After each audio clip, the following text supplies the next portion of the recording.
Hello po mga kabayaw. Try natin mag time lapse biyahe Pangasinan to Bulacan. At bago po po ito tuluyan ng time lapse ay dadaan muna ako doon sa aking mga magulang. At hopefully na sasamahan niyo po ako. Kaya tara na po, biyahe po tayo.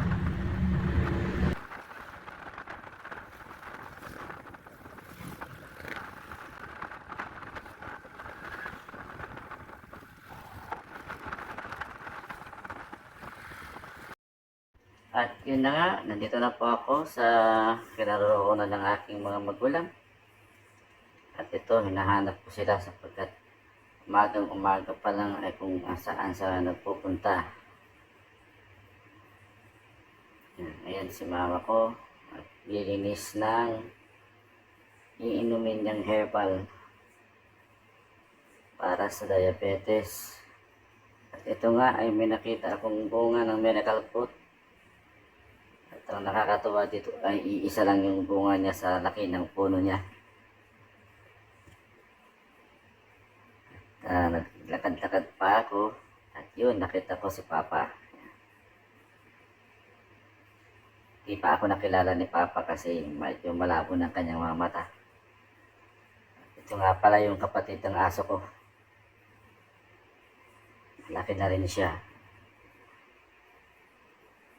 Napaka-sweet din ng asong ito.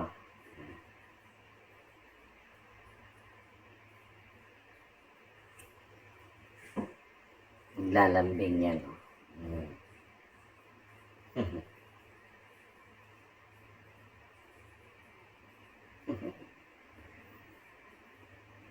Gustong gusto niya magpahipo.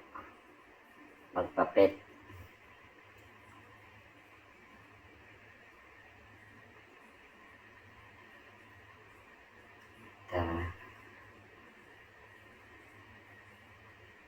Kami naglakad-lakad muna.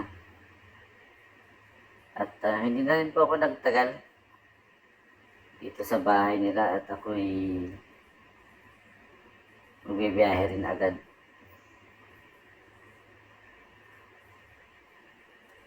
Yan yung herbal na lalagain ni mama para inumin niya sa pang-araw-araw na dosage niya. Malaking tulong po yan mga kabayaw para makababa yung sugar level ng ating dugo.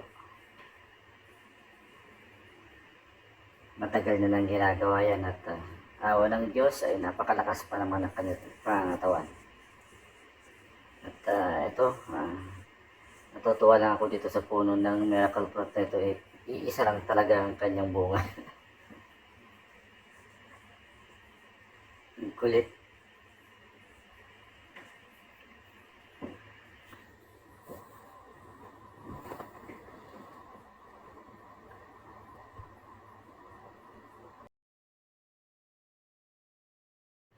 At bago ako umalis, napansin ko itong isang manok ng ate ko.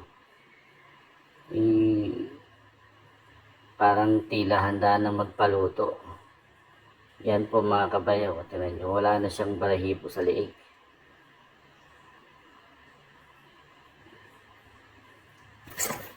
Ito pong lahi ng manok na ito ay matagal ko na pong pinagtataka dahil mula sa akin po ang mga manok na yan. Nagdalaga po ako noon ng manok at nagkaroon siya ng isang sisiw na ganyan ang itsura. At hanggang sa dumami yung lahi niya, kumalat na po dyan sa lugar nila. Kaya hindi mo na alam kung sino ang iyong manok. At ito na nga po, paalis na ako. Pabiyahe na naman po tayo, puntang Manila. At mula rito ay pabaybayin ko na ang daan na napakahaba. 5 oras mahigit po ang aking biyahe. Dadaanan ko po ang Ordaneta, Tarlac, at Pampanga. Paglagpas ng Pampanga ay Bulacan, sa Valenzuela po, bago po ako makakarating sa aking paroroonan. At fast forward na po natin para hindi na po humaba yung video natin.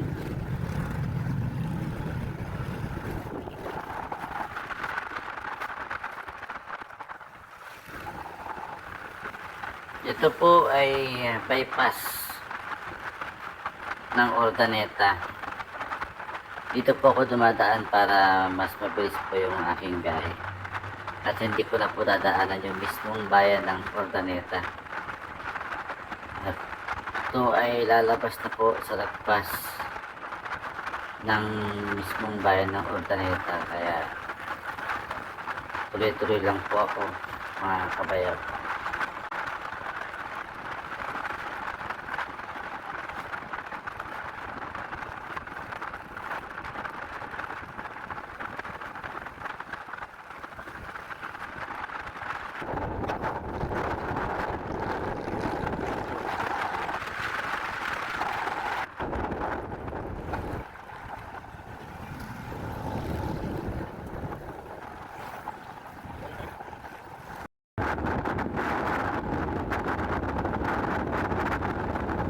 Wala po rito ay baybayin naman ng Villasis, Pangasinan.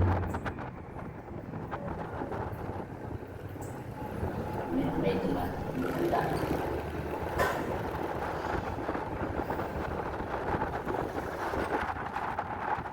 Ito po ang bayan ng Villasis, Pangasinan. Ito po yung bayan na maiksi lang din naman siya, hindi siya karang kahabaan.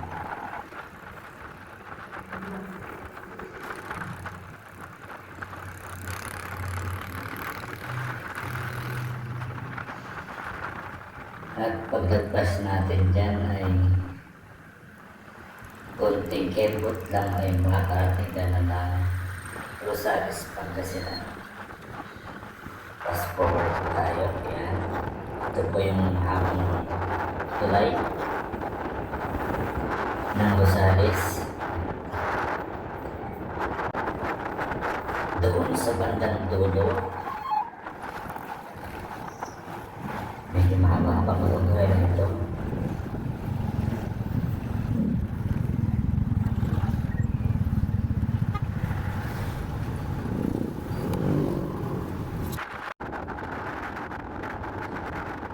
At dito naman po ay ang daan ng Tarlac. Ito na po yung papasok ng Tarlac.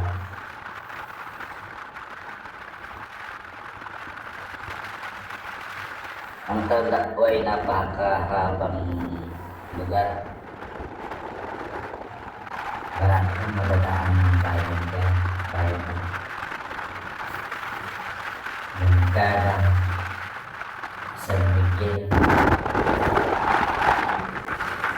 Erona, Shades. Ito na po yung bayan ng Lungkada. Yan. Bayan ng Tarlac.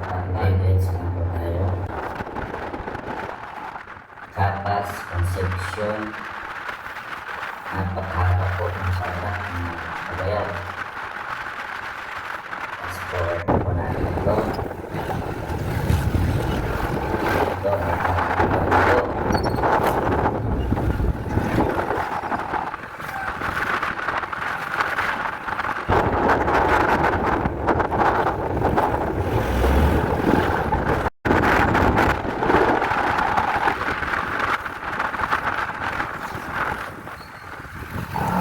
Katandaan natin na sa mga dadaanan natin ay marami po tayong sasagupang mga traffic lights. At ito po ang nagpapatagal minsan ng ating biyahe. Kaya sa mga riders na tulad ko na patuloy na naglalakbay sa malayo, pasensya na po tayo sa mga ganitong traffic areas.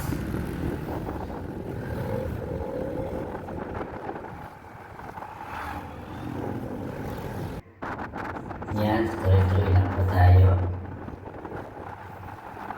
sa ating biyahe.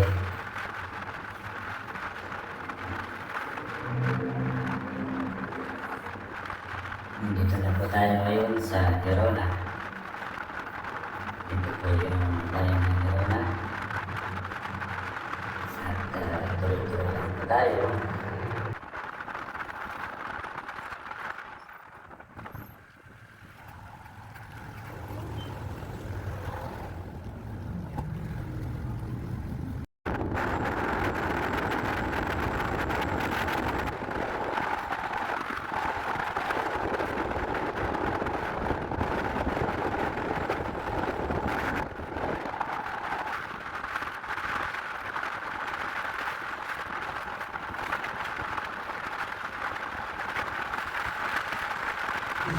At ginawa ko po ang video na ito para magkaroon po ng ideya yung mga iba na hindi pa nakakasubok na magbiyahe mula Pangasinan hanggang Bulacan.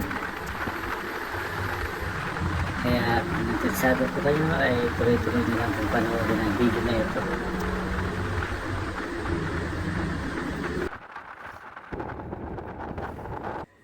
Tarlac City boundary. Tuloy-tuloy lang.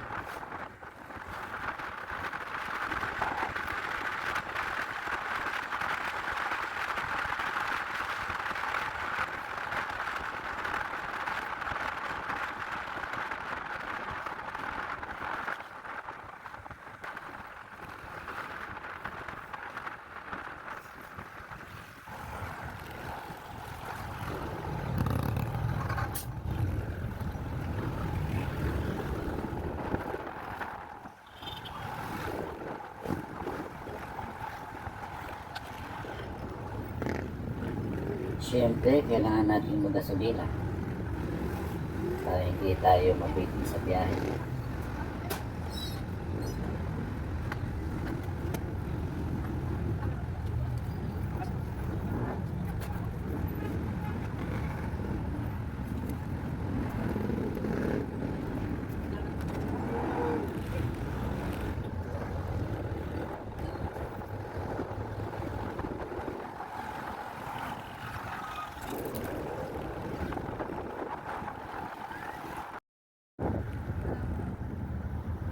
Siesta. Malaki-laking bayan din po ito.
Santa Lucia,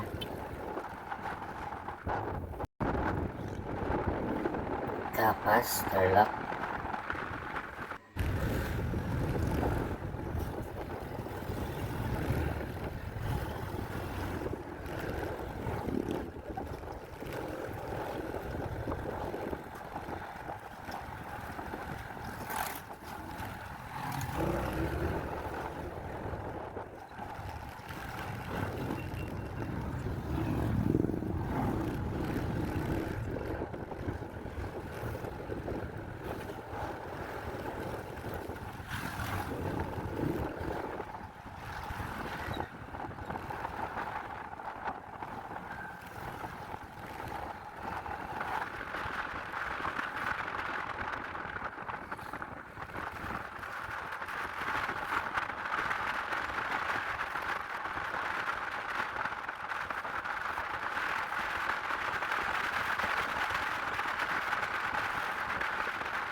Concepcion, Tarlac.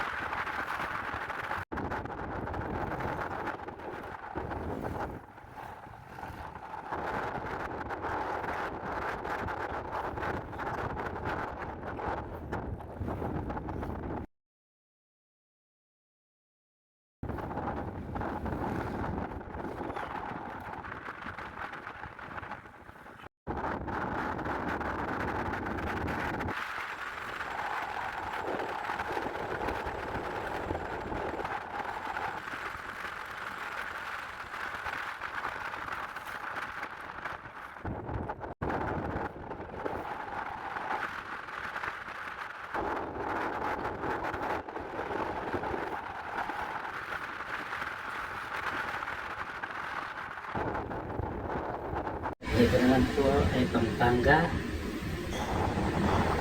Tuloy-tuloy lang.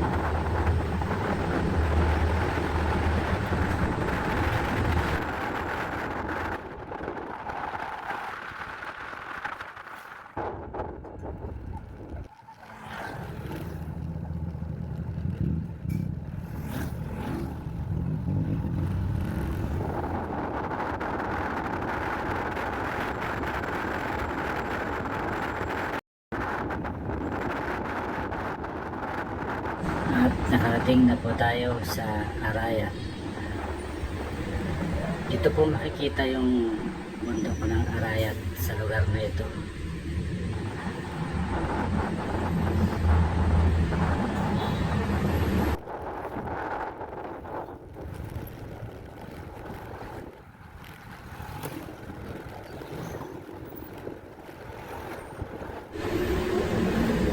Sa nakikita niyo po ay medyo po traffic dito sapagkat ang daan po dito ay hindi pa po naayos. May ilubak-lubak po dito parte ng daan sa Arayat.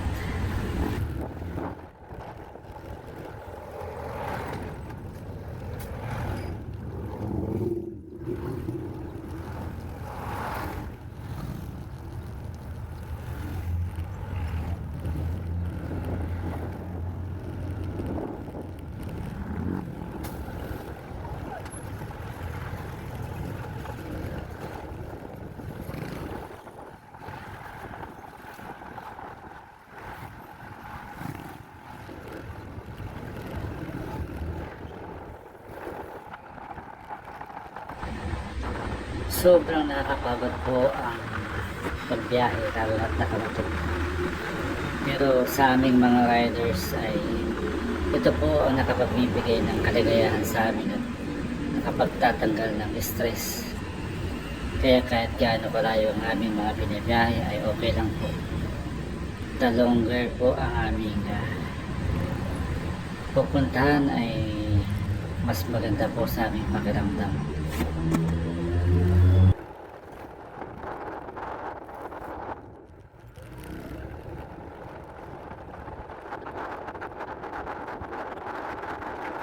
Dagdag pa po ang mga tanawin na aming nakikita sa bawat dadaan ng aming pupuntahan.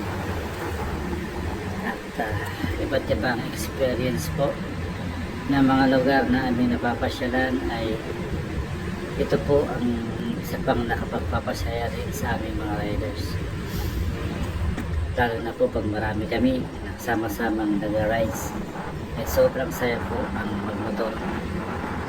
Kaya marami po tayo nakikita na mas pinipilang magmotor kaysa gumamit ng 4 wheels.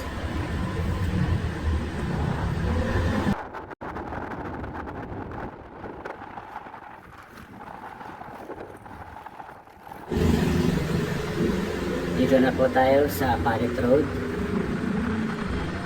Dito po yung lugar na pag napakalakas ng ulan ay halos hindi po madaanan ng mga motorista.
mula po rito ay nandito na po tayo sa Bulacan Road. At hanggang dito na lang po muna ang ating video sa hindi ko po na ng video yung lugar na Valenzuela, Manila. Hanggang dito na lang po muna. Salamat po sa panonood.